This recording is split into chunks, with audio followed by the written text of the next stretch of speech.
విజయాన్ని ఇస్తాడు. యుద్ధానికి వెళ్ళాడు దావీదు యుద్ధానికి వెళ్ళినప్పుడు గొలియాతు ఉన్నప్పుడు దావీదు పొట్టివాడు, చిన్నవాడు, ఎదిగి లేనివాడు, ఆయుధాలు లేనివాడు, నిల్లు ఏమి లేనివాడు. కానీ గొలియాతు యుద్ధాభరణములు, యుద్ధ ఆయుధాలన్నింటినీ కలిగి ధరించుకుని సేఫ్టీ, సేవ్, ప్రొటెక్షన్ ఉన్నది, భద్రత ఉన్నది, ఆయుధం ఉన్నది, శిరస్త్రాణం ఉన్నది, యుద్ధాయుధాలు ధరించాడు. కానీ దావీదుకి కూడా పెద్దవాడంటే పుట్టివాడు, చిన్నవాడు, ఇంత నేర్పడతనం లేనివాడు. కానీ ఇశ్రాయేలు ప్రజలు నిందించబడటం, శత్రువు వచ్చిన ఈ దినాల నుండి మీరు ఎవరైనా వాటి నాతో పాటు నన్ను జయిస్తే మేమందరము మీకు నాశనం అవుతాం.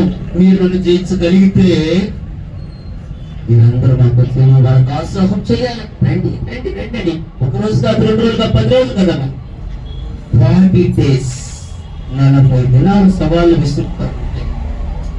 దేవుని జీవం కలిగిన దేవుని ప్రజలను దూషిస్తా ఉంటే దావీదు మాటలు వార్చలేక